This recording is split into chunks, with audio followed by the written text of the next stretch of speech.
కొరింథీయులకు రాసిన మొదటి పత్రిక 11వ అధ్యాయం 22వ వచనం. కొరింథీయులకు రాసిన మొదటి పత్రిక 11వ అధ్యాయం 28వ వచనం మనం కలిసి చదువుకుంటాం.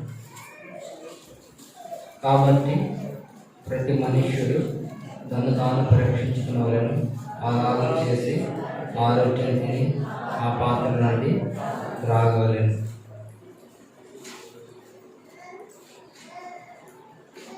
మరొక భాగము ఎఫెసీయులకు రాసిన పత్రిక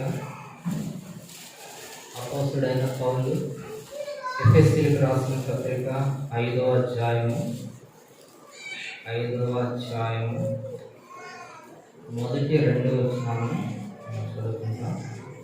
ఎఫెసీయులకు రాసిన పత్రిక 5వ అధ్యాయము 1-2 వచనాలు దగ్గరగా చదవండి. మీ భాగాన్ని మీరు దగ్గరగా చదవండి.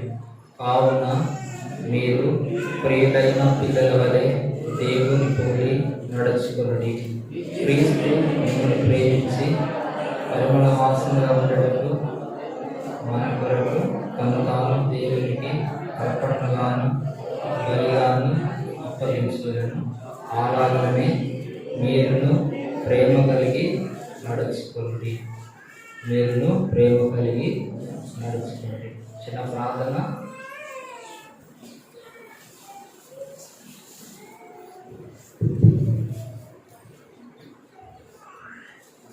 ప్రేమ కలిగిన మా పరలోక తండ్రి, ఘనమైన దేవ, మహోన్నతమైన దేవ, సర్వాధికారి, నిన్న నేడు ఒకే రీతిగా ఉన్న ప్రభువ, ఆలముల స్నానం సమయంలో స్వాధీనంలో ఉంటున్నటువంటి మా ప్రభువ, ఈ మహాకృపకై వందనములు చెల్లిస్తాం. మీరు చూపిన మహాప్రేమను బట్టి స్థుతిస్తా ఉన్నా. ప్రభు యొక్క సన్నిధిలో చేరి ప్రభు చేసినటువంటి మేలును మేము కొనియాడడానికి ఇచ్చిన అవకాశానికై స్తోత్రం. దేవ, ఆరాధన కొరకే మా మధ్యలో తీసుకొచ్చినటువంటి మీ భాగం జీవితాన్ని దేవ కానీ ఎలాంటి దేవుని దశలో ఉన్నప్పుడు దేవ క్రమంలో అడవలేనటువంటి ఆత్మీయ కుంజితనం జీవితంలో ఉన్నప్పుడు ఏమాత్రం కూడా ఆస్తి లేక జీవవాణిగా ఉన్నప్పుడు మళ్ళీ దాసుడిగా ఉన్నప్పుడు స్థితిలో ఉన్నప్పుడు పాపములకు దేవ సత్యని ఒకటి స్థితిలో ఉన్నప్పుడు దావీదు ద్వారా ఎట్లా మేలు చేయబడ్డాడు ప్రభావ. మీకు నా జీవితం కూడా లోకంలో దేవతంతో కూడినప్పుడు మీరు కరుణించారు, కృప చూపారు, అని వెతుకుతూ వచ్చారు. నాకు సహాయపడాలని, నన్ను చేరదీయాలని దేవా మీరు నా కొరకు ప్రభా ఈ మనిషిని పంపించి దేవా నన్ను మీ సన్నిధానం తీసుకెళ్తున్నాను బట్టి అంతేకాక ఈ భోజనపు కలయిత నాకు స్థానం కల్పించినందుకు లోకంలో ఏ మనుషులు చేయలేండి, ఏ ఒక్కరు చేయలేండి. నా జీవితం మీరు జరిగించి ప్రవాహంలో రాజు వల్ల యొక్క భజించే అవకాశం ప్రభావం నాకు అనుగ్రహించడానికి బట్టి ఆత్మీయమైన మనంతో ఆడిన నేటి వరకు ప్రభావం పోషిస్తున్నాను బట్టి అవును ప్రభా ప్రకారం శ్రేష్టమైన భాగంలో మమ్మల్ని ప్రవేశింపజేస్తూ ఉన్నాను. ప్రభు యొక్క వల్ల ప్రభావ యుగమైన రీతిగా పాల్పొందడానికి కృపొందాయిస్తుంది. భాగంలో మాకు అనుగ్రహించండి. మా కొరకై మన్నాను అనుగ్రహించి ఆకాశంలో తిరుగు ప్రభావములను తృప్తిపరచండి. ఈ ప్రజలైన వారికి జ్ఞాపకం చేస్తుంది. ఈ ప్రజలైన వారికి ప్రాణం పెట్టారు, రకమంది ఆశ్రయిస్తారు. ఈ ప్రజల ప్రభావం మీకున్నటువంటి దయచేస్తున్న జ్ఞాపకం చేసుకుని కృప చూపిస్తున్నారు. విలువైన అవసరమైన శ్రేష్టమైన మాటలు నా నోటించును, వ్యర్థమైన మాటలు నా నోట రాకుండా నా నోటికి ఆపపించమని ప్రార్థిస్తున్నాను. ప్రజల వారికి ఎంత వేడిని సహించి ఓపికతో కూర్చుంటాను. ఎంత వేడిని కట్టించి కృప చూపిస్తున్నారు. సంరక్షణ ఆబోధనను అనుగ్రహిస్తున్నామని ఈ కృపలో ఆస్తున్నాము. శ్రేష్టమైన భాగాలను తృప్తిపరుస్తున్నామని ఆ ప్రభుత్వ శ్రేష్టమైన దివ్యనామం ప్రార్థించి వేడుకొనిచున్నాము తండ్రి.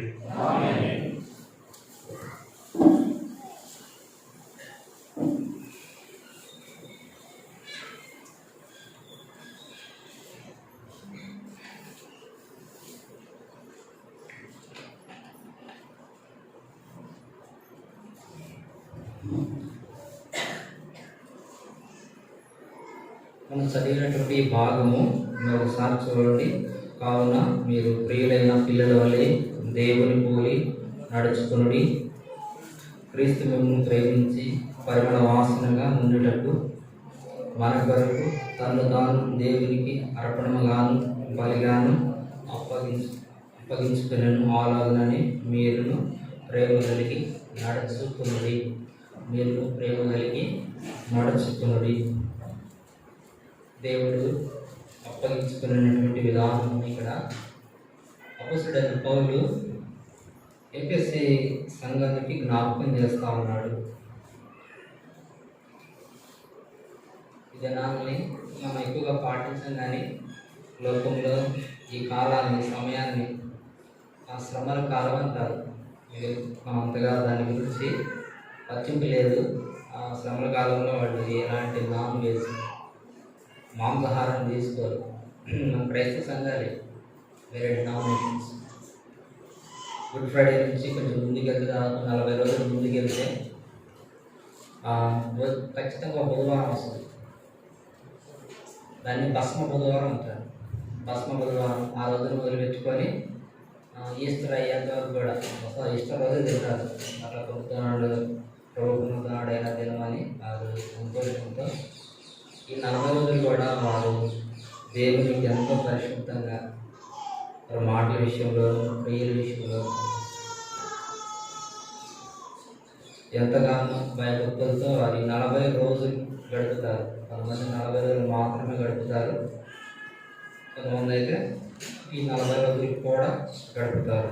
అయితే మరి మాత్రం కూడా మాంసాహారాన్ని ఉంచుతారు. అయితే మన దగ్గర అయితే అలాంటి అలాంటి మనకి ఎలాంటి చీపు చింత లేదు. మనకి ఏ రోజైనా ఒకటే, గుడ్ ఫ్రైడేనా ఒకటే, ఈస్టర్ అయినా ఒకటే. అయితే యేసు ప్రభువు చేసినటువంటి బలియాగాన్ని, ఆయన చేసిన అర్పణ, ఆయన చేసిన త్యాగాన్ని జ్ఞాపకం చేసుకున్నట్టు అనేది చాలా విలువైన సంగతి. ఏప్రిల్ 2వ తారీఖు వస్తుంది అనుకుంటాను, గుడ్ ఫ్రైడే.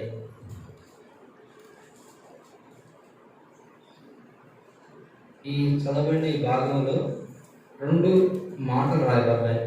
మొదటి వచనములో, తర్వాత 2వ వచనములో కామన్గా ఒక మాట రాయబడింది. ఏంటంటే నడుచుకునుడి, దేవుని పోలి నడుచుకునుడి. రెండవది ప్రేమ కలిగి నడుచుకునుడి. దేవుని పోలి నడుచుకునుడి, తర్వాత ప్రేమ కలిగి నడుచుకోండి. ఈ 2 కూడా ఆజ్ఞలు. నడుచుకోండి అంటే నడుచుకోవాల్సిందంటే, నడుచుకోనుడి అంటే నడుచుకోవాలి అని అంటే. నడుచుకోండి అని చెప్తున్నంటే దాని అర్థం ఏంటి?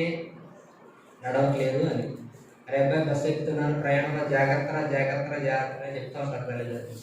ఎందుకమ్మా అన్నిసార్లు చెప్తా జాగ్రత్త జాగ్రత్త, వాడు దాటిపోయేంతవరకు అంటే, అయ్యా వాడి సంగతి నీకు తెలియదు అయ్యా, అన్నీ బారేసుకొని వస్తాడు, బ్యాగ్ బారేస్తాడు, బుక్కులు బారేస్తాడు, అసలు జాగ్రత్త ఉండదు అయ్యా, అందుకే నేను ఇన్నిసార్లు చెప్తాను అని చెప్తూ ఉంటారు తల్లిదండ్రులు. ఒక మాట పదే పదే చెప్పబడతా ఉందంటే దాని అర్థం ఏంటంటే ఆ విషయంలో చాలా కేర్లెస్గా, అజాగ్రత్తగా ఉన్నారని అర్థం. ఇక్కడ 2 మాటలు నడుచుకొనుడి నడుచుకొనుడి అంటే అర్థం ఏంటంటే అపోస్తలుడైన పౌలు ఎఫెసీయులకు రాసిన ఈ భాగంలో వారే నడుచుకోవట్ల, అంటే సరైన క్రమంలో వారు నడుచుకోవట్ల, సరైన దారిలో వారు నడుచుకోవట్ల. అపోస్తలుడైన పౌలు పదే పదే ఇక్కడే కాదు, ఇంతకుముందు భాగాల్లో, తర్వాత భాగాల్లో కూడా ఇదే మాటను జ్ఞాపకం చేస్తూ ఉన్నాడు. ఇదే మాటను వారికి గుర్తు చేస్తూ ఉన్నాడు. మీరు నడుచుకోవాల్సిన మార్గంలో నడుచుకోవాలి. మీరు నడుచుకోవాల్సిన మార్గంలో నడవక వేరే మార్గంలో నడుస్తూ ఉన్నారు. అది ఒకటేంటంటే దేవుని పోలి నడుచుకునండి. రెండవది ప్రేమ కలిగి నడుచుకోవాలి. దేవుని పోలి, రెండవది ప్రేమలో నడుచుకోవాలి. అంతేగాక ఎందుకు నడుచుకోవాలో కూడా కారణాలు అన్నాడు. దేవుని పోలి ఎందుకు నడుచుకోవాలి అని అంటే దానికి ముందే రాశారు. మీరు ప్రియులైన పిల్లల వలె. ఎందుకు నడుచుకోవాలి? దేవుని పోలి అంటే దేవుని పిల్లల గనక, దేవుని పిల్లల గనక, ప్రియులైన పిల్లల గనక, దేవుని యొక్క ప్రియులైన పిల్లలు కనుక దేవుని పోలి నడుచుకోవాలి. దేవుని పోలి ఎందుకు నడుచుకోవాలంటే దేవునికి ప్రియులైనంటే ఇష్టమైన ప్రజలుగా బట్టి నడుచుకోవాలి. రెండో భాగంలో ఏముంది? ప్రేమలో నడుచుకోవాలి. ఎందుకు ప్రేమలో నడుచుకోవాలా? దానికి కూడా కారణం రాశారు. 2లో ఉంది, క్రీస్తు మిమ్మును ప్రేమించి. మీరు ఎందుకు ప్రేమలో నడుచుకోవాలంటే ఆయన మిమ్మును ప్రేమించాడు. ఎందుకు ఆయన పోలి నడుచుకోవాలో? మీరు ఆయనకి ఇష్టమైన జనం. ఇప్పుడు 2 ఆజ్ఞలు చూస్తాం, దానికి ఉన్నటువంటి కారణాలు చూస్తాం. దేవుని పోలి నడుచుకోవటం అంటే ఏంటి?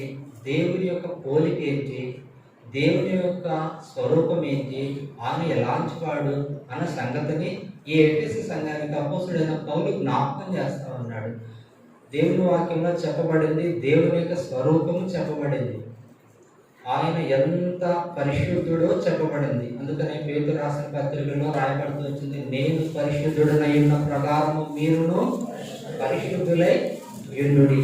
అంతేకాకుండా మత్తయి సువార్త 7వ అధ్యాయంలో 5వ అధ్యాయం 48, మత్తయి సువార్త 5:48.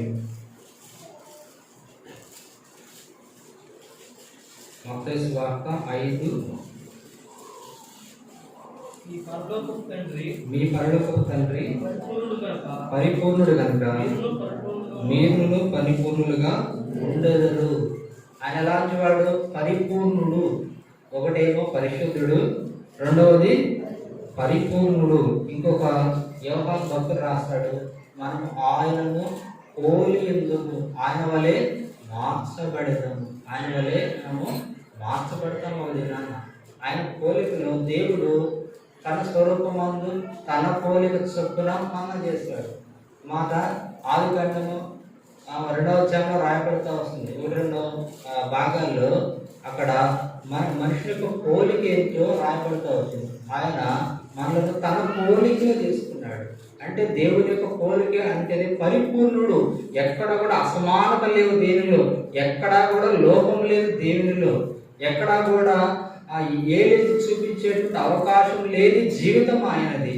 ఆయన 33.5 సంవత్సరాలు దేవుడు యేసుక్రీస్తు ప్రభువారు 33.5 సంవత్సరాలు మానవుల మధ్యలో సంచరిస్తే ఆయన తలంపుల్లో కానీ, ఆయన మాటల్లో కానీ, ఆయన క్రియల్లో కానీ ఎక్కడా కూడా ఎవరు కూడా ఏలు ఎత్తి చూపించలేకపోయారు. 33.5 సంవత్సరాలు ఆయన పరిచర్యలో ఏ మనుషుడు కూడా ఎప్పుడు కూడా తప్పు మోపలేకపోయారు. ఆయన సిలువ యొద్ద నిలబడినప్పుడు అనేకులు సాక్షి ఇవ్వడానికి వచ్చారు, కానీ వాళ్ళ సాక్ష్యాలన్నీ కూడా తారుమారవుతూ వచ్చాయి.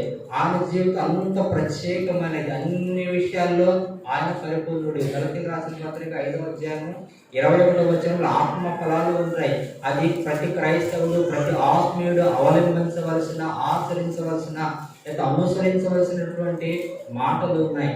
ఆ మాటలు ప్రేమ, సంతోషము, సమాధానము, దీర్ఘశాంతము, మంచిదనం, ఇట్లా కొన్ని దాదాపు 9 మాటలు ఆయన కలిగి ఉన్నవాడు. అన్నింటిలో కూడా ఆయన ఎంతో పరిపూర్ణుడుగా ఉన్నాడు.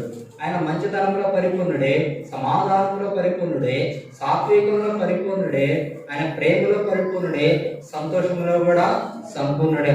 ఆయనలో ఎక్కడ కూడా అపరిపూర్ణత లేదు, అసంపూర్ణత లేదు. ఇప్పుడు అట్టి దేవుని కలిగిన మనం ఎట్లా ఉన్నాం? అట్టి దేవుని ఎరిగిన మనం ఎట్లా ఉన్నాం? ఆయన వలె ఉన్నామా? సాధారణంగా పిల్లల మీద తల్లిదండ్రుల ఎఫెక్ట్ పడుతుంది. అంటే తల్లిదండ్రులు ఎట్లా చేస్తారో పిల్లలు కూడా అట్లా చేయించడానికి అవకాశం ఉందా లేదా? మన పిల్లలకు మనం చెప్పాల్సిన అవసరం లేదు.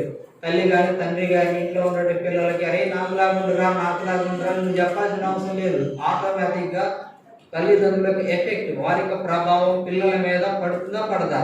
ఖచ్చితంగా పడుతుంది. ఇంట్లో తల్లిదండ్రులు బూతులు మాట్లాడుకుంటే ఖచ్చితంగా పిల్లలు బూతులు మాట్లాడుకోరా? ఖచ్చితంగా బూతులు మాట్లాడుకుంటారు. తల్లిదండ్రులు ఊరికి గొడవ పడతా ఉంటుంటే వాడు బయటకు వెళ్ళి వేరే వాళ్ళతో గొడవ పడడా? ఖచ్చితంగా గొడవ పడతాడు. నువ్వు ఇంట్లో ఏది చేస్తే అదే రిజల్ట్ ప్రతిబింబాలు నువ్వు అర్థంలో చూసుకున్నట్టు నీ పిల్లలో చూసుకుంటావు. నీ జీవితం వక్రంగా ఉంటే, మన జీవితం చెడిపోయిందిగా ఉంటే, మన ఇష్టానుసారంగా జీవిస్తే నీ పిల్లడు బాగుండాలని కోరుకోవడం అసాధ్యం. నువ్వు మాత్రం ఇష్టానుసారంగా దేవుని మార్గాల్లో నుంచి, దేవుని పోలిక నుంచి పక్కకెళ్ళి జీవిస్తూ నువ్వు మాత్రం నీ పిల్లలు మాత్రం మంచి మార్గాల్లో ఉండాలి, మంచిలాగా ఉండాలి, నీకు మంచి పేరు తీసుకురావాలి. ఇది ఎట్లా సాధ్యం అవుతుంది? నీ దేవుడికి ఐదేవుడివి, దేవుడికి అయిష్టుడివి, కానీ నీ పిల్లలు మాత్రం దేవుడికి ఇష్టలు ఎట్లా అవుతారు? దేవుడి మార్గాల్లో ఎట్లా ఉంటారు? నీకు ఎట్లా మంచి పేరు తీసుకొస్తారు? అయినా కొన్ని సందర్భాలు కొంతమందిని చూస్తే అనిపిస్తుంది, ఏంట్రా తండ్రి బుద్ధి రాలేదు, తల్లి బుద్ధి రాలేదు, మీ తల్లిదండ్రులు ఇలాంటి వాళ్ళు, మీకేంట్రా ఇంత మంచి బుద్ధులు వచ్చాయని కొంతమందిని చూస్తే అనిపిస్తుంది. కానీ ఇప్పుడు మన తండ్రి ఎవడు? మన తండ్రి ఎవరైనా ఆయన అన్ని విషయాల్లో పరిపూర్ణుడు, ఎక్కడా కూడా లోపం లేనివాడు, ప్రేమలో లోపం లేనివాడు, మంచితనంలో లోపం లేనివాడు, దీర్ఘశాంతంలో లోపం లేనివాడు. ఆయన బహుశా మన విషయంలో కోపగించేవాడు కూడా కాదేమో. అయితే ఆయన పిల్లలమైన మనం ఎట్లున్నాం? మన పిల్లలు మనకులా ఉండాలని మనం కోరుకోమా? మనకంటే ఉన్నతమైన స్థానంలోకి వెళ్ళాలని మనం కోరుకోమా? దేవుడే మన తండ్రి అయితే, దేవుడే మన సంరక్షకుడైతే, దేవుడే మనం పోషించేవాడైతే మనలను ఆయన వలె ఉండాలని కోరుకోవడంలో ఏమైనా తప్పు ఉందా? ఖచ్చితంగా ఆయన అట్లానే కోరుకుంటాడు. నా పిల్లలు నా వలె ఉండాలి, నేను ఎంత పరిశుద్ధుడిగా ఉన్నానో నా పిల్లలు కూడా ఆ పరిశుద్ధ మార్గాన్ని అవలంబించాలి. నేను ఎలాంటి స్థానానికి వచ్చానో నా పిల్లలు కూడా అలాంటి స్థానంలోనికి తీసుకురాబడాలి అని ఖచ్చితంగా ఆయన కోరుకుంటాడు. అలాంటి ప్రభావం ఇప్పుడు మనం ఆయన ప్రభావం మన మీద ఎందుకు ఉండట్లేదు? మానవరీత్యా తల్లిదండ్రులు ఆ సరైన మార్గంలో పిల్లల్ని పెంచకపోవచ్చు, పెంచే అవకాశాలు ఏమాత్రం కూడా లోకంలో ఉండకపోవచ్చు. కానీ మనము దేవుని తండ్రిగా భావిస్తాం. ఆయన మన మీద ఓనర్ కాదు, ఆయన మన మీద యజమాని కాదు, ఒక అధికారి కాదు, ఒక బాస్ కాదు, ఆయన మన తండ్రి కుమారుల మధ్య ఉండే బంధం ఎంత అనురాగం ఉంటుంది, ఎంత ప్రేమ ఉంటుంది, ఎంత ఐక్యత ఉంటుంది.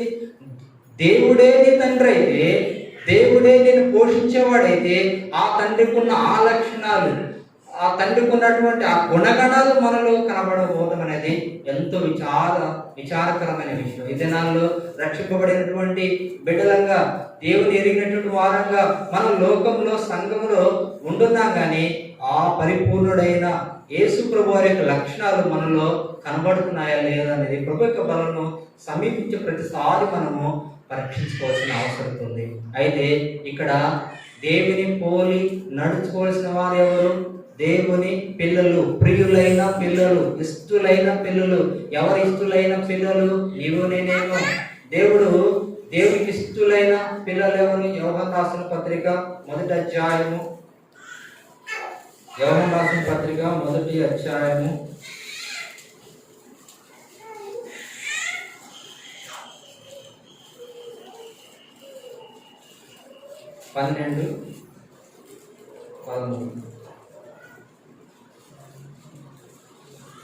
రాసిన సువార్త మొదటి అధ్యాయము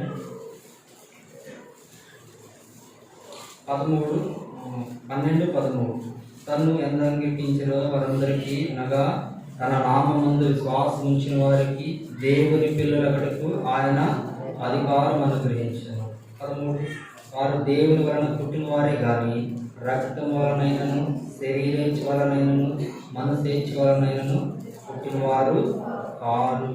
దేవుని పిల్లలయ్యే అధికారం ఎవరికి ఉందంట? ఎవరికి ఉంది?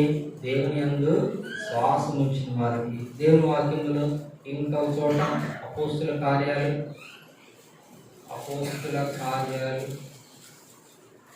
7:17-28. అపోస్తుల కార్యాలు 17:28.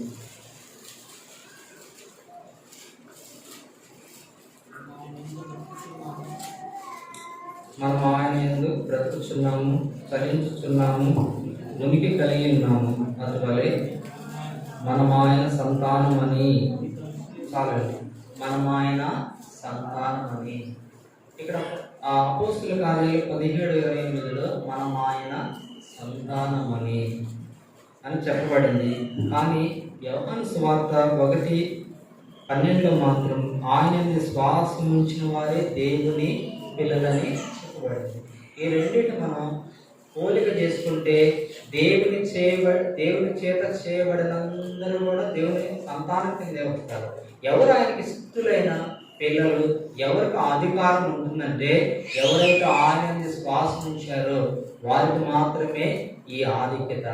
క్లియర్ కట్గా చెప్పబడిన మాట అంటే ఎందరు తనను అంగీకరించారో, ఎవరు ఆయన్ని చేర్చుకున్నారో వారు మాత్రమే దేవుని యొక్క పిల్లలుగా చేర్చబడతారు. వారు మాత్రమే దేవుని యొక్క స్థానంలోనికి వస్తారు. దేవుడు ఎవరి హృదయాల్లోనికి తాను తోసిపుచ్చుకొని రాడు. ఎవరి హృదయాల్లోనికి ఆయన బలవంతంగా రాడు. దేవుని మనుషుడు ఆజ్ఞాపిస్తేనే, మనుషుడు అంగీకరిస్తేనే ఆయన హృదయాల్లోకి వచ్చి నివాసం చేస్తాడు. సాల్మన్ హంటని దేశంలో ఒక మంచి చిత్రకారుడు ఒక ఆయన ఉన్నారు. వాళ్ళు ఏం చేశారంటే, ఇదిగో నేను తలుపు తడుతున్నాను, ఎవడైనా నా స్వరం విని తలుపు తీసిన ఎడల వాటితో కూడా నేను నాతో కూడా కలిసి భోజనము చేయను అని తీర్చారు. ఈ వాక్యాన్ని ఆధారం చేసుకొని ఒక బొమ్మ గీయండి అని చిత్రకారులందరికీ, అంటే డ్రాయింగ్ వేసే వాళ్ళందరూ కూడా వాళ్ళు చెప్పారు. అయితే చాలామంది ఆ పోటీలో పాల్గొన్నారు. పాల్గొంటే ఒక ప్రైజ్, ఫస్ట్ ప్రైజ్ మాత్రం సాల్మన్ హంట్ అని ఆయనకు వచ్చింది. సాల్మన్ హంట్ అన్న ఆయనకు వచ్చింది. ఇది వేసిన ఫోటోలన్నీ చూసిన వాళ్ళు ముగ్గురు జడ్జిలు ఉన్నారు. ఈ ముగ్గురు జడ్జిలో ఇద్దరు ఎక్కువ మార్కులు వేస్తే వాళ్ళకి ఫస్ట్ ప్రైజ్ ఇద్దాం అనుకున్నారు. ఆ ఫస్ట్ ప్రైజ్లో సల్మాన్ హంట్ అనే వ్యక్తికి ఇచ్చింది. ఆయన వేసిన ఫోటో ఏంటంటే, ఒక ద్వారం ఉంటుంది, దాని చుట్టూ ఇంటి ద్వారం ఉంటుంది, ఆ ఇంటి చుట్టూ కూడా గట్టి అక్కడక్కడ మొలిచి ఉంటుంది. ఒక వ్యక్తి కర్రబచ్చుకొని లాంతర్, పాతకాలంలో ఉన్న లాంతర్లు ఉన్నాయి కదా, అలాంటి లాంతర్ పట్టుకొని డోర్ దగ్గర వచ్చి నిలబడతాడు. ఆయన గీచిన చిత్రపటం. అయితే చూసిన తర్వాత మిగిలిన జడ్జిలు ఇద్దరు ఆయనకి ఫస్ట్ ప్రైజ్ ఇచ్చారు. ఫస్ట్ ప్రైజ్ ఇవ్వాలని మార్క్స్ వేశారు. మిగిలిన వేరేటోడు ఆయన డౌట్ వచ్చింది, చిత్రపటాలు చూసి వేరే ఫోటోలతో కంపేర్ చేసినప్పుడు, పోల్చినప్పుడు ఈయనకి ఈ పటంలో ఆయన గీసిన డ్రాయింగ్లో ఒక్క మేజర్ ముఖ్యమైన పాయింట్ ఒకటి మిస్ అయింది. ఏంటంటే అది ఆ తలుపుకి గొళ్ళెం లేదు. ఇంకా బాగానే ఉంది తలుపుకి అస్సలు. ఇప్పుడు ఈ మూడో వాడు మిగిలిన ఇద్దరిని, అరే తలుపు అంటే ఖచ్చితంగా గొళ్ళెం ఉండాలి కదరా, గొళ్ళెం లేకుండా వాడు డ్రాయింగ్ గీస్తే అసలు ఇది డ్రాయింగ్గా, ఈ డ్రాయింగ్కి నువ్వు అసలు ఎట్లా ఫస్ట్ ప్రైజ్ ఇచ్చావు అని వాళ్ళిద్దరిని అడిగాడు. మిగిలిన వాళ్ళందరూ మంచిగా వేశారు, మిగిలిన వాళ్ళంతా మంచిగా వేశారు, వాళ్ళకి ఇవ్వాలా, ఎక్కడా లోపం లేకుండా గొళ్ళెం పెట్టారు, తలం కూడా వేశారు. కానీ వీడు మాత్రం కనీసం గొళ్ళెం కూడా డ్రా చేయలేదు, గడియ కూడా డ్రా చేయలేదు. అలాంటి వాళ్ళకి ఎందుకురా మీరు ఫస్ట్ ప్రైజ్ ఇస్తే? ఇప్పుడు ఏమి కూడా అర్థం కాదు, ఏమి ఎందుకు ఇచ్చాడు. ఇప్పుడు వీళ్ళిద్దరు వెళ్ళి అక్కడ డ్రాయింగ్ అడిగాడు, ఎందుకు, ఏ ఉద్దేశంతో నువ్వు గడి అంటే ఖచ్చితంగా డోరు ఉందంటే, తలుపు ఉందంటే ఖచ్చితంగా గడియ పెట్టడానికి అవకాశం ఉండాలిగా, గడియ పెట్టే ఉండదుగా, గడి ఎందుకు డ్రా చేయలేదంటే అప్పుడు ఆయన చెప్పాడంట, మీరు ఇచ్చిన వాక్యం ఏంటి, ఇదిగో నేను తలుపు తట్టుతున్నా, ఎవడైనా నా స్వరం విని తలుపు తీసిని అడగ. తలుపు తీయాలంటే తలుపు గొళ్ళెం ఎక్కడ ఉంటుంది, గడి ఎక్కడ ఉంటుంది, బయట ఉంటుంది, లోపల ఉంటుంది.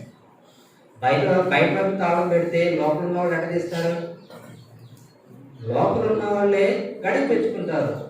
లోపల ఉన్న వ్యక్తి తలుపు తీసుకోవడానికి వేసుకోవడానికి లోపల పెట్టుకుంటాడు, బయట ఉండదు సార్ అని చెప్తాడు. అంతే మనుషుని యొక్క హృదయం కూడా అంతే. మన హృదయంలో ఆ గడి పెట్టేసుకుంటే ఎవ్వరు కూడా లోపల వచ్చే అవకాశము ఉండదు. ఎవరైనా లోపలికి రావాలంటే మనం గడి తీస్తే వాళ్ళు లోపలికి వస్తారు, మనం గడి తీస్తేనే వాళ్ళు లోపలికి వస్తారు, మనం గడి తీస్తేనే బయటికి వెళ్ళిపోతారు. దేవుడిని ఎదురుండి ఆయన తట్టుచున్నప్పుడు ఎవరైతే హృదయమైన ద్వారాన్ని తెరుస్తారో వారు మాత్రమే లోపలికి తీసుకుని రాబడతారు. ఎవరికైతే గడి తెరవబడుతుందో వాళ్ళు మాత్రమే లోపలికి తీసుకుని రాబడతారు. యేసుప్రభు వారికి ద్వారం తెరిచావా, సాతానికి ద్వారం తెరిచావా? యేసుప్రభు వారిని హృదయంలో చేర్చుకున్నావా, యేసు ప్రభువుని చేర్చుకుని యేసు ప్రభుతో కూడా సాతాన్ని చేర్చుకున్నాం. కొంతమంది ఇట్లనే ఉంటారు. కొన్నిసార్లు మన జీవితాల్లో రెండు వైపులు ఉంటాయి. అర్థం లేని జీవితం లాగా ఉంటుంది. వీళ్ళు అసలు యేసు ప్రభువుని నమ్ముకున్న వాళ్ళు లోకంలో ఉన్నవాళ్ళుగా అర్థం కాదు. ఎందుకంటే లోపల క్రీస్తుకు పోలిన జీవితం ఒకవైపు కనపడుతూనే ఉంటుంది. కొన్ని చోట్ల మాత్రం లోకానుసారులాగానే మనం ప్రవర్తిస్తాం. మన మాటలు కానీ, మన తలంపులు కానీ, క్రియలు కానీ వీళ్ళు లోకస్తులేమోలే పోనీలే అంటున్నాం. కానీ ఆదివారం వచ్చేసరికి అమ్మో వీళ్ళు విశ్వాసలేరా, మిగిలిన 5-6 రోజులు మాత్రం అమ్మో వీళ్ళు వేసుకోకుండా అనుకోలేదు, రైట్గా సువార్త ఏదో బాగుంది. కొన్నిసార్లు అక్కడ ఇప్పుడు రక్షింపబడిన వారికి ఎవరైతే తీసుకోవడం శ్వాసం ఉంచలేదు, ఎవరు దేవుని పిల్లలు అవుతారంటే ఆయన శ్వాసం ఉంచిన వారికి. అందరూ ఆయన సంతానమే, కానీ ఆయన శ్వాసం ఉంచిన వారికి మాత్రమే దానికి ఇష్టలైన పిల్లలయ్యే అవకాశం. అలాంటి వారికి ఆధిక్యత. దేవుడు అలాంటి వారి కొరకే తన ప్రాణమంతటిని కూడా, తన రక్తమంతటిని కూడా మార్చివేశాడు. ఆయన త్యాగాన్ని గుర్తిస్తే నిజంగా ఆయన శ్వాసం ఉంచుతారు. అప్పుడెప్పుడో బాప్తిసం తీసుకున్నాం, అప్పుడెప్పుడో దేవుని శ్వాసం ఉంచాం. అప్పుడున్న ప్రేమ బహుశా ఇప్పుడు లేదేమో, అప్పుడున్న ఆసక్తి ఇప్పుడు లేదేమో, అప్పుడు సంఘ కార్యక్రమంలో పాల్గొన్న ఆసక్తి ఇప్పుడు తగ్గిపోయిందేమో. బహుశా ప్రభు యొక్క బలం సమీపించే ప్రతిసారి మనము పరిశీలించుకోవాలి. దేవుని పిల్లలమైన మనము దేవుని పిల్లలమైతే పిల్లలు తండ్రిని ఎలా అనుసరిస్తారో మన తండ్రి అయిన దేవుని మనం అనుసరించే వారంగా ఉన్నామా? మన తండ్రి అయిన దేవుని మనం గణపరిచే వారంగా ఉన్నామా? నేను ఘనమైన మహారాజునై ఉన్నాడు. మన తండ్రి మహారాజు అయితే ఆ మహారాజు పిల్లలు ఎట్లా ఉండాలి? ఆ మహారాజు పిల్లలు ఎంత ఘనత వహించాలి, వారికి ఎంత ప్రభావం ఉండాలి, వారికి ఉన్న ప్రభావాన్ని బట్టి వేరే వాళ్ళకి ఎంత మాదిరికరంగా మనం జీవించాలి. అట్లా మనం జీవిస్తా ఉన్నామా? దేవుని పోలి నడుచుకోవాలి. వీటికి పౌలు రాస్తున్న ఏ మాటలో మనం కూడా అనుసరించవలసింది ఏంటంటే దేవుని పిల్లలమైన మనం దేవుని పిల్లలమే, దేవుని సంతానమే, కానీ దేవునికి ప్రియులైన పిల్లలమైన, దేవునికి ఇష్టలైన పిల్లల మీద. ఒక యజమానుడు ఉన్నాడు, ఒక తండ్రి ఉన్నాడు. ఆ తండ్రికి 2 కుమారులు ఉన్నారు. కుమారులు ఉంటే ఒక పెద్దోడి దగ్గరికి వచ్చాడు. ఎరా పొలానికి వెళ్ళరా అంటే ఏమన్నాడు? నేను వెళ్ళనన్నాడు. కానీ వెళ్ళాడు పొలానికి. రెండోడి దగ్గరికి వచ్చి పొలానికి వెళ్ళరా అంటే నేను వెళ్తా అన్నాడు, వెళ్ళాడు. ఎవడు మంచాడు? వెళ్ళనని వెళ్ళినోడా? ఎవరు మంచాడు? వెళ్తానికి వెళ్ళినోడా? వెళ్తా అన్నాడా? ఎవరు? వెళ్ళనని వెళ్ళినాడు. తల్లిదండ్రులకు కొంతమంది ఇష్టమైన పిల్లలు ఉంటారు, కొంతమందికి కష్టపెట్టే పిల్లలు ఉంటారు. ఇప్పుడు మనం దేవుని పిల్లలమైతే దేవునికి ఇష్టలైన పిల్లలమా, ఇష్టము కాని పిల్లలమా? దేవుడు ప్రతిసారి ప్రశ్న మనకి వేస్తాడు, సీక్రెట్. కొన్ని స్టూడెంట్స్ నుంచి ప్రశ్నలు చాలా బుక్లో పెట్టేస్తారు. ల్యాబ్ ఎగ్జామ్స్ అని ఒకే క్వశ్చన్ ఉంటుంది, బుక్లో పెట్టేస్తారు. ఆ క్వశ్చన్ ఎందుకంటే అదే క్వశ్చన్ 5-6 క్వశ్చన్లు ఉంటే 60 మంది స్టూడెంట్స్ ఉంటారు. ఒకే క్వశ్చన్ 20 మందికి వస్తుంది కాబట్టి 7 క్వశ్చన్ ఏంటో వేరే వాళ్ళు చూడకుండా అట్లా పెట్టేస్తారు. వాడు సీక్రెట్ ఓపెన్ చేసుకోవాలి. ఈ ప్రభు యొక్క బల దగ్గరకు వచ్చిన తర్వాత ప్రశ్నలన్నీ మనకే వస్తాయి. అన్నీ మనకి కాదు, అన్నీ మనకి ఏదైతే కొన్ని తీసుకోవాలి. ఆ ప్రశ్నలో మనకి ఇష్టమైన పిల్లలమా, కానీ కష్టపెట్టే ప్రజలు. అందుకనే దేవుని వాక్యం అనుకున్న రోమపత్రికలు అనుకుంటారా, వీళ్ళు అనేకులు క్రీస్తు సిలువకు శత్రువులుగా ఉన్నారు, వ్యతిరేకంగా నడుచుకుంటారు. సిలువలో జయోత్సాహంతో ఊరేగించవలసిన మనము ఆయన సిలువను ఏం చేస్తా ఉన్నామంటే వ్యతిరేకించే వారంగా. మన ద్వారా క్రైస్తవాన్ని లేదా దేవుని గురించిన చెడ్డ వార్త లోకంలోకి వెళ్తా ఉంది. మన తండ్రి ఎట్లా సహించారు? కొన్నిసార్లు పెద్దలు మాట్లాడుతూ ఉంటారు కొంతమంది పిల్లల గురించి. ఏంట్రా మీ తల్లిదండ్రులు ఎట్లా ఉంటుంది, వింటరా ఎట్లా ఉన్నారు? మన దేవుని విషయంలో కూడా మన గురించి కోసం అట్లా మాట్లాడుకుంటారు. తండ్రి ఏం చేస్తాడంటే ఎంతో దుఃఖిస్తాడు. పిల్లల్ని తల్లిదండ్రులు ఏమలేదు అన్నట్టు ప్రేమ కాదు. దేవుని ప్రేమ కూడా అంతే ఉంటుంది. ఆయన సహిస్తూ ఉంటాడు, ఆయన ఓర్చుకుంటూ ఉంటాడు. కానీ ఆయన మనం నిలబరిచేవారంగా, ఆ తండ్రిని సంతోషపరిచేవారంగా. మనము ఉండాలి. మనము ఆయనకి మంచి పేరు తీసుకొచ్చే పిల్లలుగా ఉండాలి. ప్రభు యొక్క బలను సమీపించే పూర్వము మన ప్రశ్న ఇది, నేను ఇష్టడైన పిల్లగాడినా, ఇష్టమైన పిల్లనా కాదు. ఇదే మన ప్రశ్న. దేవునికి ఇష్టడుగా ఉన్నానా, ఇష్టడుగా ఉన్నాను? ఇది మొదటి ప్రశ్న. తర్వాత రెండవ భాగము ఎఫెసీయులకు రాసిన పత్రిక 5వ అధ్యాయం, ఎఫెసీ 5 రెండవ భాగాలు చదవండి. ఎఫెసీ 5:2.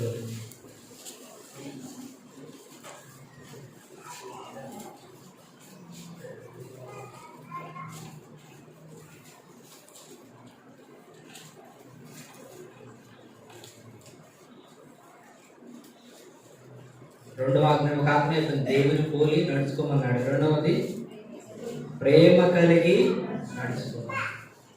దేవుని పోలి నడుచుకున్నట. రెండవది ప్రేమ కలిగి నడుచుకున్నట. ప్రేమ కలిగి ఎందుకు ప్రేమ కలిగి నడుచుకోవాలి అని అంటే చెప్పాను కదా, దేవుడు మనను ప్రేమించాడు. ఎంతగా ప్రేమించాడంటే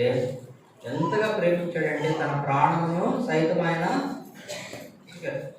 తన ప్రాణాన్ని కూడా ఆయన పెట్టడానికి ఏమాత్రం కూడా వెనుకంజలు. అంతగా ప్రేమించాడు. ఇప్పుడు ఆయన చేత ప్రేమించబడిన మనం కూడా ఏం చేయాలంటే ప్రేమించాలి. దేవుణ్ణి ప్రేమించాలి. ప్రేమలో నడుచుకోవడం అంటే ఏంటి? ఆయన మన ఎడల మన పక్షాన ప్రేమ చూపాడు కాబట్టి మనం కూడా ఆయన ప్రేమించాలి. ఆయన ప్రేమించడం అంటే ఏంటి? ఆయన మార్గాన్ని అనుసరించడం. ఆయన మనకి ఏదైతే ఆజ్ఞాపించాడో దాన్ని గౌరవించడం, దాన్ని అనుసరించడమే ప్రేమగా వస్తుంది. అయితే ఈ ప్రేమలో మనము నడుచుకుంటున్నామా లేదా అనేది ఇంకొకసారి మనకు ప్రశ్న. మనం దేవుని పోలి నడుచుకుంటున్నామా లేదా? వచ్చేసరికి మనం ప్రేమలో నిలిచి ఉన్నామా? దేవుని యొక్క ప్రేమలో నిలిచి ఉన్నామా? ఇది ఆప్షన్ లేనిది, ఛాయిస్ లేనిది. ప్రేమ అనేది అంటే కొన్నిటికి ఛాయిస్ ఉంటుంది, కానీ ప్రేమకి ఛాయిస్ ఉండదు. ప్రతి ఒక్కరూ చేయవలసిందే, అనుసరించవలసిందే. ప్రేమ ఎంత విలువైందంటే ఇక్కడ వాక్యంలో రాయబడుతూ వచ్చింది 18లో 3:18 ఎఫెసీ 3:18 మీరు దేవుని సంపూర్ణత యందు పూర్ణులగునట్లుగా ప్రేమ యందు వేరుపారి స్థిరపడి సమస్త పరిశుద్ధులతో కూడా దాని వెడల్పు, పొడుగు, లోతు, ఎత్తు ఎంతో గ్రహించుకున్నటకు జ్ఞానములకు మించిన క్రీస్తు ప్రేమను తెలుసుకున్నటకును తగిన శక్తి గలవారు కావాలనని అపోస్తుడైన పౌలు ప్రార్థన చేస్తున్నాడు. ఎవరి కొరకు? ఎఫెసు సంఘంలో ఉన్న ప్రజల కొరకు. దేని కొరకు? వారు ప్రేమను తెలుసుకోవాలి. ప్రేమ ఎంత పెద్దదంటే నీకు చేత అయితే లోతు, ఎత్తు, వెడల్పు అంత పెద్దది. ఆ లోతు, ప్రేమ యొక్క లోతు ఎంతో, ప్రేమ యొక్క వెడల్పు ఎంతో అది నువ్వు తెలుసుకోవాలని దానికి ఏం కావాలంటే శక్తి కావాలి. తెలుసుకోవడానికి కావలసిన శక్తి దేవుడికి ప్రసాదించాలని అపోస్తుడైన పౌలు లాంటి వాళ్ళే ప్రార్థన చేస్తున్నారు. అంటే ఇప్పుడు ప్రేమ యొక్క లోతులో మనకెంత తెలుసు? ప్రేమ యొక్క ఎత్తు మనకెంత తెలుసు? వెడల్పు ఎంత తెలుసు? అంటే బహుశా మనమున్న స్థానం వరకు మనకు తెలుసు. ప్రేమించే విషయంలో మనం ఎట్లున్నామనేది ఇది మనకు జ్ఞాపకం చేయబడతా ఉంది. పౌలు అపోస్తుడైన పౌలు కొరింథీయులకు రాసిన పత్రికలు అనుకుంటా ఒక అధ్యాయమే రాశాడు ప్రేమను గురించి. 13వ అధ్యాయం అనుకుంటా, కొరింథీయులకు రాసిన మొదటి పత్రిక. దేవుని ప్రేమించిన వారమైతే ఏం చేస్తామో ప్రేమకు ఉండవలసినటువంటి లక్షణాలు కొన్ని ఇక్కడ రాయబడుతూ వచ్చాయి. 13:4 చదువుతాను. ప్రేమ దీర్ఘకాలం సహించును, దయ చూపించును, మత్సరపడదు, దంభముగా ప్రవర్తింపదు, ఉప్పొంగదు, అమర్యాదగా నడవదు, స్వప్రయోజనము విచారించుకునదు, త్వరగా కోపపడదు, అపకారమును మనస్సులో ఉంచుకొనదు. చాలండి. ప్రేమ దీర్ఘకాలము సహించును. ప్రేమ అనేది ఒక్కసారి ప్రేమించి వదిలేసేది కాదు. అది మన జీవితంలో కొనసాగనివ్వాలి. అది దాన్ని మనం అభ్యాసం చేయాలి. అది అభ్యాసం చేస్తేనే మనకు అలవాటు అవుతుంది. ఇతరులను ప్రేమించేందుకే దేవుని వాక్యంలో ఇప్పుడు చెప్పబడతా ఉంది, నిన్ను వలె నీ పొరుగు వారిని ప్రేమించడం. ప్రధానమైన ఆజ్ఞలు దేవుని ప్రేమించడం, రెండోది మనుషుని ప్రేమించడం. దేవుని ప్రేమించే విషయాలంతా మనం బాగానే ఉంటామేమో కానీ మనుషుని ప్రేమించే దగ్గరికి వచ్చేసరికి మనకి పెద్ద తేడా వచ్చేస్తాయి, చాలా తేడా వచ్చేస్తాయి. దేవుని విషయంలో చాలా నమ్మకంగా ఉంటాం కొన్నిసార్లు, కానీ మనుషుడు అంటే మనం మాత్రం ఎక్కడ లేని బాధ చేస్తాం. వాళ్ళ మొక్క కొన్నిసార్లు వాళ్ళ మొక్క అనవసరంగా ఉదయాన్నే వాళ్ళ ముఖం నాకు కనపడదు, అనవసరం చూశానని చేస్తుంది. ఎందుకంటే ప్రేమ లేకపోతే ఏముంటుంది? ద్వేషం ఉంటుంది. ప్రేమ ఖాళీ అయితే ఉండదు. హృదయంలో ఉంటే ప్రేమ ఉండాలా, లేకపోతే ద్వేషం ఉండాలా. రెండు లేకుండా అయితే ఉండదు. ఏదో ఒకటి ఖచ్చితంగా ఉండాలి. ఆ స్థానాన్ని ఏదో భర్తీ చేస్తాయి. ఎట్లా మన హృదయంలో మనం ప్రేమించడానికి అంగీకరించాం కాబట్టి ఆటోమేటిక్గా సెకండ్ హాఫ్ వచ్చేస్తుంది. ఏంటిది? ద్వేషం. ప్రేమ లేదంటే దానికి కారణం ఏంటి? ద్వేషం ఉండబోతే కదా. ఇప్పుడు నువ్వు ప్రేమించాలంటే ఏం చేయాలి? ద్వేషాన్ని తీసేసుకోవాలి. ద్వేషాన్ని తీసేసుకోకుండా ప్రేమని లోపలికి తీసుకొచ్చుకోలేము. బలవంతంగా ప్రేమించలేం కదా, బలవంతంగా ప్రేమ చూపలేం కదా. ఇప్పుడు ఆ ప్రేమను మనం తీసుకొచ్చుకోవాలంటే ఎంతో కష్టం. లోపల ఉన్న ద్వేషాన్ని తీసేసుకోవడం ఈజీగా, చాలా కష్టం అనిపిస్తుంది. అందుకనే కొన్నిసార్లు ఎప్పుడు ప్రేమించాలంట, ఎలాంటి సమయంలో ప్రేమించాలంట? ప్రేమ దీర్ఘకాలము సహిస్తాము. దీర్ఘకాలం సహించడం అంటే మామూలు విషయమా? అత్త ఎప్పుడు పోరు పెడతా ఉంది, అత్తను ప్రేమిస్తారా? ఎప్పుడు పోరే. దేవుని వాక్యం చెప్తుంటే ప్రేమించుడే. అత్త ఏదో ఒక కారణంతో నేను తిడతా ఉంది, నువ్వు ప్రేమిస్తావా? ప్రేమిస్తావు.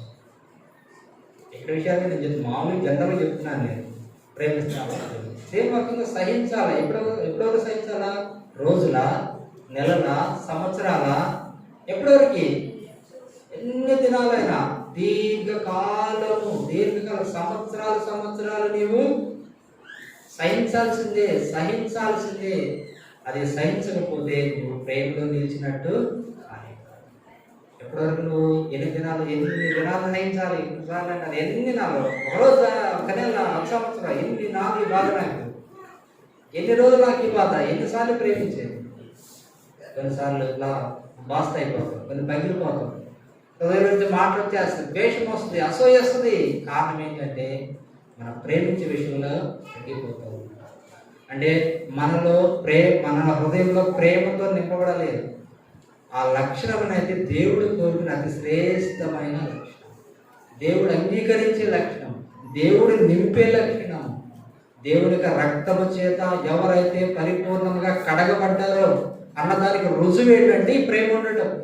ఈ ప్రేమ లేకపోతే మన కడగబడిన అనుభవంలోనికి రాలేదని. ఈ ప్రేమ లేకపోతే మనము ఏమాత్రం కూడా దేవునికి దగ్గరగా ఉన్నట్టు కాదు. కొంచెం కష్టంగానే ఉంటాయి. ఈ ప్రేమ విషయంలో ఇంకా రాయబడుతూ వచ్చిన 4లో దయ చూపిస్తుంది, మత్సరపడదు. లాస్ట్లో చూడండి, అపకారమును మనసులో ఉంచుకోదు. అపకారం ఎవరైనా కీడు చేస్తే ఇక్కడ ఉండిపోద్ది, మత్సుండిపోద్ది, గాయమాని వాళ్ళ దగ్గర మత్సుండిపోద్ది. రోజులు, సంవత్సరాలు, నెలలు ఎన్ని గడిచినా వాళ్ళు చేసిన కీడు మాత్రం నేను జీవితంలో మర్చిపోను బ్రదర్. మర్చిపోవు. ఎందుకు? ఎటువంటి ద్వేషం ఏర్పడేది. కానీ మన దేవుని పిల్లలం కదా, దేవుని యొక్క ప్రేమలో నడవమని చెప్తుంది కదా దేవుని వాక్యం. నడవాలంటే ద్వేషాన్ని తీసేసుకోవాలి కదా. కానీ దేవుడు ఆ ప్రేమకున్న లక్షణం ఏంటంటే ఆ అపకారాన్ని కూడా మనసులో నుంచి తీసేసుకోవాలి. నీ నోట ఎప్పుడు కూడా ఇలాంటి మాటలు రాకూడదు. అలాంటి మాటలను ఉచ్చరిస్తున్నాడు, దాని అర్థం ఏంటి? లోపల ఉన్నాయేగా. కొంతమంది చాలా తెలివిగా ఉంటారు, లోపల తెలివి ఉంటారు, బయటగా ఎక్కడ కూడా మాట్లాడరు, కానీ లోపల ఉంటుంది. వెయిట్ ఫర్ టైం కోసం ఎదురు చూస్తూ ఉంటారు. సమయం ఎప్పుడు వస్తుందా ఎదురు చూస్తూ ఉంటారు.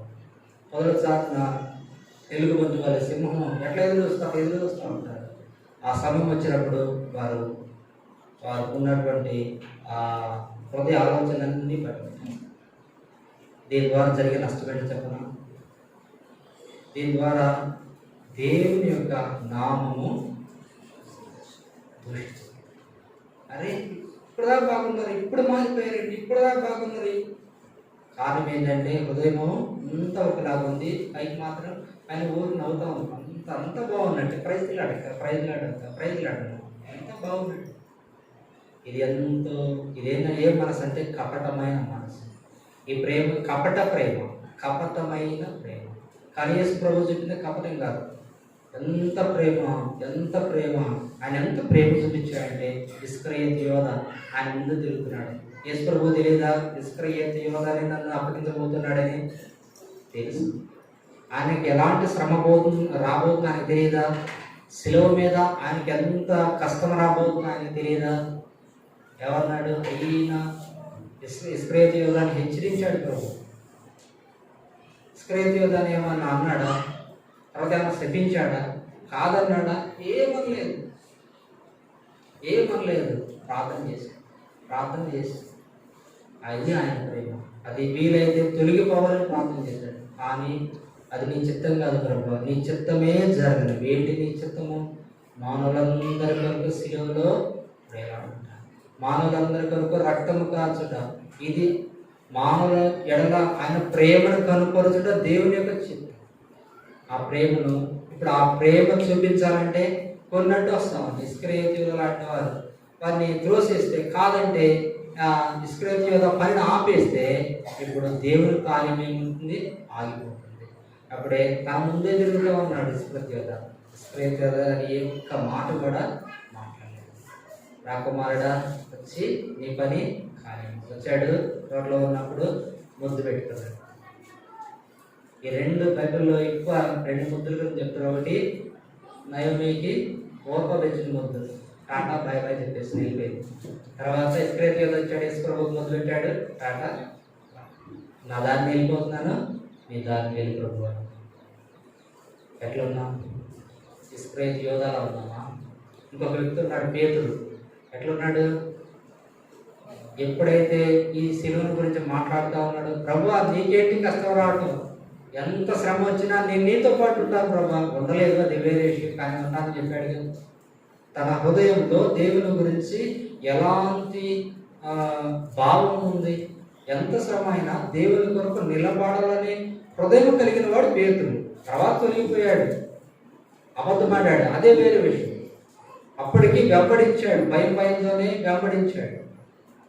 కానీ ఈ వ్యక్తి ఇస్కరియోతు కదా, హృదయంలో అంతా వచ్చాడు. మేడ మీద బలేస్తుంటే బల దగ్గర కూడా ఇచ్చాడు. వచ్చాడు, కామ్గా ఉన్నాడా? ప్రభు హెచ్చరిస్తా ఉన్నాడు, మీలో ఒక నన్ను అప్పగించబోతున్నాడు. పరీక్షించుకున్నంటే అందరూ పరీక్షించుకున్నారు. ఏది కూడా పరీక్షించుకున్నాడు. అందరూ పరీక్షించుకుంటే ఒప్పుకోవాలి కదా. అర్పణ తీసుకొచ్చిన తర్వాత వెంటనే హృదయం తడితే వెంటనే క్షమాపణ అడగాలి కదా. క్షమాపణ అడగడానికి ఆ వ్యక్తి కూడా ముందే ఉన్నాడు, యేసు ప్రభు. కానీ ఆయన మనసు రాలేదు. హృదయాన్ని ఏం చేసుకున్నాడు? కఠినపరుచుకున్నాడు. ఎప్పుడైతే రొట్టెని తీసుకున్నాడో ఆ రొట్టె ద్వారా సాతానుడు హృదయంలోకి ప్రవేశించిన తర్వాత ఏ దాన్ని నిలిపోయాడు. అయితే జరగాల్సిన కార్యము జరిగింది. యేసు ప్రభు సిలువ పడ్డారు. మానవాళికి రక్షణ, మానవాళికి పాపక్షమాపణ, లోకమంతటికి రక్షకుడిగా చేయబడ్డాడు. అయితే ఈ డబ్బులు తీసుకొని వెండి నాణాలు తీసుకున్న ఈ ఇస్కరియోతు ఏమయ్యాడు? సూసైడ్ చేసుకున్నాడు, చెట్టుకి తీసుకున్నాడు. ఇప్పుడు కనీసం ఎవరి దగ్గర అయితే ఆ నాణాలు తీసుకున్న తర్వాత పాపక్షమాపణ వచ్చింది. పాపక్షమాపణ ఎప్పుడు వచ్చింది? అంతా అయిపోయింది. ఇక అంత అయిపోయిన తర్వాత అప్పుడు పశ్చాత్తాపం వచ్చింది, ఒప్పుకోలు వచ్చింది. క్షమించమని అడగడానికి వాళ్ళ దగ్గరికి లేదు, నేను ఇస్ప్రభుని అప్పగించను, తీసుకో ఎన్ని నాణ్యాలు అంటే కుదరదు అంటే, పోనీ కనీసం దేవాలయంలో వేద్దామంటే వాళ్ళు అన్నారు దేవాలయంలో వేయడానికి ఇవి చదవదు. చూడండి, యేసు ప్రభువుని వారు పట్టుకోవడానికి వారికి మనసు ఎక్కడ కూడా ఆటంకం రాల. ఆయన చంపడానికి ఆయనకి ఎక్కడ కూడా ఆటంకం రాల. కానీ ఆ నాణ్యాలు దేవాలయంలో వేయటానికి కూడా వాళ్ళు ఇష్టం. యేసు ప్రభువుని శిలువకి ఎక్కించడానికి వాళ్ళకి ఇష్టమే, ఆయన చంపడానికి వాళ్ళకి ఇష్టమే. కానీ నాణ్యాలు మాత్రం కాంకు పెట్టెలు వేయడానికి వారికి ఏమాత్రం కూడా మనసు రాదు. అంటే వారు యేసు ప్రభు కంటే, రక్షణ కంటే, దేవుని కంటే వారంతా వారి మనసంతా దేని మీద ఉందంటే ఆ మత సంబంధమైన ఆచారాల మీదే ఉంది, మత సంబంధమైన ఆ కట్టుబాట్ల మీదే ఉంది. ఆ ప్రధాన యాజకులు ఏమాత్రం కూడా ఇస్కరియోతు దగ్గరగా నానివ్వలేదు. తర్వాత ఇస్కరియోతు ఏం చేశాడు? వెళ్ళి యేసుప్రభు రక్షకుడయ్యాడు. ఇస్కరియోతు ఏమయ్యాడు? నరకానికి వెళ్ళిపోయి ఉంటాడు, అమ్మేయటాడు. యేసుప్రభుని అప్పగించిన ఇస్కరియోతు ఎక్కడ ఉంటాడు? మీ ఆలోచన ప్రకారం ఆ స్థానాన్ని వేరే వ్యక్తి. ఇప్పుడు ప్రేమించే విషయంలో ఇప్పుడు తర్వాత అదే మాటలు మాట్లాడుతూ యేసుప్రభు మాట్లాడుతూ వచ్చాడు. ఇస్కరియోతు గురించి కూడా జ్ఞాపకం చేసుకున్నాడు. అంత అయిపోయిన తర్వాత కూడా ఆయన జ్ఞాపకం చేసుకున్నాడు ఇస్కరియోతు. చూడండి ఎంత ప్రేమ. కానీ ప్రేమించే విషయంలో మనం ఎట్లున్నాం? దేవుడు ప్రేమలో ఏమాత్రం కూడా మార్పు లేదు. మన ప్రేమలోనే మార్పు వస్తూ ఉంది. కాలాలు మారేకొంది, మనుషులు మారేకొంది, సమయం మారేకొంది, మన ప్రేమలో వేరియేషన్స్ వస్తాయి. మన మనసులో భేదాభిప్రాయాలు వస్తున్నాయి. ప్రేమించే విషయంలో మనం తగ్గిపోతూ ఉన్నాం. మొదటి ప్రేమ ఇప్పుడు ఉండట్లేదు, ఎందుకంటే మారిపోతూ ఉన్నాం. మన ప్రేమ మన రక్షణ ప్రభావితం చేస్తాం. ఎలా ఇతరులు నూతనంగా వచ్చేవారు ప్రభావితం చేయబడతారు? మన ప్రేమను బట్టి, మన ఇష్టాన్ని బట్టి, మన దేవుని మీద చూపించే ప్రేమ మన మాటల్లోనే అర్థమవుతుంది. సంఘ కార్యక్రమాల మీద మనం చూపే ఆసక్తి ఇవన్నీ కూడా మన మాటల్లోనే ఎవరిని కూడా నిరుత్సాహపరిచే విధంగా మాటలు కట్టండి. ఆ ప్రార్థన ఆ టైం అయింది కదా వెళ్దామంటే వెళ్దాం, కూడా పడబాలేదు, వెళ్దామనే సిస్టరు, నూతనంగా వచ్చే సిస్టరు, వెళ్దామనే మూడో పడగాలంటే అనే సిస్టరు, 30 ఏళ్ళ సిస్టరు. ఎవరు ఆత్మీయులు? 1 సంవత్సరం వచ్చిన ఆత్మీయులు, 1 సంవత్సరం వచ్చిన ఆత్మీయులా, లేకపోతే 30 సంవత్సరాల నుంచి ఉన్నవాడు ఆత్మీయులు? ఏమవుతుందంటే కాలం గడిచే కొద్ది మనలో ఉన్నటువంటి ఆత్మ ఏమవుతుందంటే, అందుకని దేవుడు తన ఆత్మ మనకు సంచకరువుగా ఇచ్చింది. ఈ ఆత్మ మనలో కుదించకపోతే మన రక్షణ అనేది మనం కోల్పోయేవాళ్ళం. ఈ ఆత్మను దేవుడు మన ఆత్మను పరలోకంలో భద్రపరిచాడడానికి రుజువే దేవుని ఆత్మ మనలో ఉండటం. సంచకరువు అంటే అర్థం ఏంటంటే భయాన్ని ఎప్పుడు ఇస్తాం? మనం ఒక వస్తువు మనం కొనాలి అనుకుంటే, ఒక వస్తువును మనం కొనాలనుకుంటే 1,00,000 రూపాయలకు ఒక వస్తువును కొన్నాం. ఒక కొంత డబ్బుని ఒక 10,000 20,000 ముందు ఇచ్చి వస్తువు నాది అనిపించుకుంటే ఆ ఇచ్చిన అమౌంట్ మనం అందరం భయాన్ని. ఇప్పుడు దేవుని పిల్లలమైన మనము, దేవుడు తన స్వరక్తం ఇచ్చాడు, మనం కొన్నాడు. ఆయన కొన్నదానికి రుజువు ఏంటంటే ఆయన ఆత్మ మన హృదయంలో ఉంచాడు. సంచకరువుగా తన ఆత్మనిచ్చాడు. తన ఆత్మే మన హృదయంలో ఉందంటే ఏంటంటే అది సంచకరువు, అది భయాన. ఇప్పుడు ఈ ఆత్మ భయాన అంటే ఏం చేస్తుంది? ఇప్పుడు నువ్వు వేరే వాడు 2 లక్షలు ఇచ్చి ఆ వస్తువు కొంటా అంటే అమ్ముతావా? 1,00,000 రూపాయలకి వాడు బ్యాలెన్స్ చేసి 20,000 ఇచ్చాడు, భయాన్ని ఇచ్చాడు. వేరే వాడు వచ్చి నేను 1,00,000 2 లక్షలు ఇస్తానంటే నువ్వు అమ్ముతావమ్మా? అమ్మడానికి అవకాశం ఉందా? నీకు అధికారం ఉందా లేదా? చెప్పండి. లేదు. ఎందుకు? ఆల్రెడీ భయాన్ని తీసేసుకున్నాం. ఇప్పుడు దేవునికి నువ్వు అమ్మబడ్డావు. దేవుడు నిన్ను కొన్నాడు. ఎట్లా కొన్నాడు? దేవుడు తన రక్తంతో కొన్నాడు. కొన్నదానికి భయాన్ని ఇచ్చాడు. ఏంటంటే దేవుని ఆత్మ. అదే సంచకరువు. దేవుడు తన ఆత్మను నీలో ముద్రించాడు. దేవునికి నువ్వు అమ్ముడు పోయిన తర్వాత, దేవుడు నిన్ను కొన్న తర్వాత నీవు దేవుని సొత్తు. కొరంథీయుల పత్రికలో, కొరంథీయుల రాసిన పత్రాలు, మీరు మీ సొత్తు కాదు, విలువ పెట్టి కొనబడిన వారు. మీరు మీ సొత్తు కాదు, రక్తము చేత మీరు కొనబడ్డారు. ఆ రక్తము ప్రాణమే. అంటే దేవుడు నిన్ను కొనడానికి తన ప్రాణాన్ని ఇచ్చాడు. దేవుడు నిన్ను కొనడానికి ఆయన ఎంతో శ్రమ పడ్డాడు. ఇప్పుడు నువ్వు ఎట్లా సాతానికి నువ్వు అమ్ముడుపోతావు? సాతానికి ఎట్లా దాసుడిగా అవుతావు? కానీ మనం ఇది 1 లక్ష అమ్మితే నేరం కాదా? కానీ మనం చేసేది ఏంటి? దేవుడు ఆత్మ మనలో ఉంచుకొని కూడా మనం ఏం చేస్తాడు? సాతానికి దాసులుగా చేస్తాం. మన మీద నేరము మోపబడదు ఖచ్చితంగా. ఇప్పుడు మనలో ఉన్న ఈ ఆత్మ సంచకరువు ఏం చేస్తుందంటే దైవికమైన మార్గాల్లో ఎట్లా నడవాలో మనకి డైరెక్ట్ మార్గము చూస్తుంది. మనలో ఉన్న ఆత్మను మనము రేకెత్తించాలి. 2 కట్టెలు పెట్టి అట్లా మంటేసి వదిలేస్తే అదేమవుతుంది? ఆగిపోతుంది కొంత సమయం ఉన్న తర్వాత. కానీ దాన్ని రేపాలంటే ఏం చేయాలి? నువ్వు ఊదుతూ ఉండాలి. ఊదుతున్నప్పుడు ఎందుకు మంట మండుతుంది? దాని మీద కాలిన తర్వాత బూడిదంతా అక్కడే ఉండిపోతుంది. నువ్వు ఊదినప్పుడు ఏమవుతుందంటే ఆ బూడిద బయటికి వెళ్ళిపోతుంది, మంట పెద్దదవుతుంది. మనం అనేక కార్యక్రమాలు, దైవికమైన కార్యక్రమాల్లో పాల్గొన్నప్పుడు మన హృదయంలో ఉండే ఆత్మ ఉజ్జీవింపబడుతుంది. మనం ఉజ్జీవపరచుకోవాలి. ఈ ఉజ్జీవాన్ని ఆపివేయడానికి, ఈ ఆత్మ సంచకరుని అనబడడానికి శత్రువు రకరకాలుగా ప్రయత్నం చేస్తాడు. ఒక్కసారి దేవుడు మనం రక్షించిన తర్వాత మన చుట్టూ కూడా ఒక కంచె వేస్తాడు. ఒక కంచెను దేవుడు వేస్తాడు. ఆ కంచె తీసే అధికారము మనకు మాత్రమే ఉంది. బయట నుంచి సాతానుడు మాత్రమే మన కంచెను తీయలేడు. మనకి అధికారం లేదు. మనం రక్షింపబడిన తర్వాత, ఆయన మనం కొన్న తర్వాత, ఆయన పిల్లలుగా మనం చేయబడిన తర్వాత మన చుట్టూ కూడా దేవుడు తన దూతలు ఉంచుతాడు. దేవుడు కాపుదల మన చుట్టూ ఉంటుంది. ఆయన చిత్తం లేకుండా మన విషయంలో ఏం జరగదు. ఏం చేయాలన్నా మనకు మాత్రమే అధికారం ఉంటుంది. ఆ గడి అనేది మన చేతిలో ఉంటుంది. ఇప్పుడు శత్రువు ఆ కంచెలో నుంచి బయటకు తీసుకురావడానికి ప్రయత్నం చేస్తాడు. వాడే కంచె లాగడు. కానీ ఏం చేస్తాడంటే వాడు ఆ కంచె మనందరికి మనం తీసుకొని బయటకు వచ్చేలా చేస్తాడు. రకరకాల ఆకరణ. దీనికి 4 రకాలైన సాతాను యొక్క ఎత్తులు ఉన్నాయి. 4 రకాలైన సాతాను ఎత్తులు. దేవుని యొక్క ప్రేమలో నుంచి మనం బయటకు లాగడానికి శత్రువు రకరకాల పన్నాగాలు పొందుతాడు. రకరకాల ఆకర్షణ చూపిస్తాడు. ఎప్పటిదాకా చూపిస్తాడంటే ఆ కంచెను దాటి వచ్చేస్తాడు. ఆ కంచెలో ఉన్నంత వరకు నీకు అపాయం లేదు. ఆ కంచెలో ఉన్నంత వరకు నీకు భద్రత ఉంది. కానీ శత్రువు ఏం చేస్తాడంటే 4 రకాలుగా నీ మీద దాడి చేస్తే నేను బయటకు వచ్చేలాగా చేస్తాడు. ఇది శత్రువు యొక్క పని. దేవుని యొక్క ప్రేమలో నుంచి తప్పిస్తాడు. ఆ ప్రేమ క్రమేణా తగ్గిపోతా వస్తుంది. ఎప్పటివరకు తగ్గిపోతుంది? దేవుని దూషించే స్థాయికి నేను తీసుకుని వస్తుంది. దేవుడు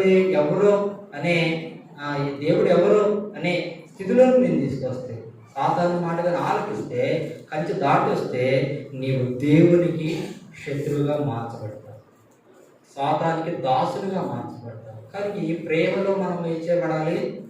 వృద్ధి పొందాలి. కానీ ఈ ప్రేమ యొక్క వెడల్పు, లోతు, ఎత్తు వీటిని మనం తెలుసుకునే దాని కొరకు మనం ప్రయత్నం చేయాలి. అలాంటి దాని కొరకు అపోస్తలుడైన పౌలు లాంటి వారే ప్రార్థన చేస్తాను. ప్రభువా, ఇప్పుడు మనం చేయాల్సిన ప్రార్థన ఏంటంటే, ప్రభువా, ఇతరులను ప్రేమించే మనసును నాకు, ఇతరులు ప్రేమించడానికి సహనాన్ని దయచేయి, ధైర్యం దయచేయి. నాలో ఉన్నటువంటి ప్రతి విధమైన ద్వేషాన్ని తీసే. ఫస్ట్ ద్వేషాన్ని తీసేసుకున్న తర్వాత ప్రేమాదమైతే వచ్చేసి. ఇప్పుడు 2 విషయాలు వచ్చాయి. ఒకటేంటి? దేవుని పోలి నడుచుకున్నది. ఎందుకు దేవుని పోలి నడుచుకోవాలి? దేవుని పిల్లలం కనుక. రెండవది ఏంటి? ప్రేమలో నడుచుకో. దేవునికి ప్రేమలో ఎందుకు నడుచుకోవాలి? దేవుడు మనలో ప్రేమించాడు. ఈ 2 విషయాల్లో మనం ఎట్లున్నాం? నడుచుకునే వారంగా ఉన్నామా? ప్రభుత్వ స్తోత్రం. నడుచుకోకుండా ఇంకా ఇష్టానుసారంగా దైవ మార్గాల్లో కాకుండా ప్రేమకు వెలుపడ మనం జీవిస్తూ ఉన్నట్టే ఈ ప్రేమలో మనం నిలిచి ఉండాలని దేవుని యొక్క ఉద్దేశం. ప్రభు యొక్క బలను సమీపించే పూర్వము మన హృదయాన్ని మనము పరీక్ష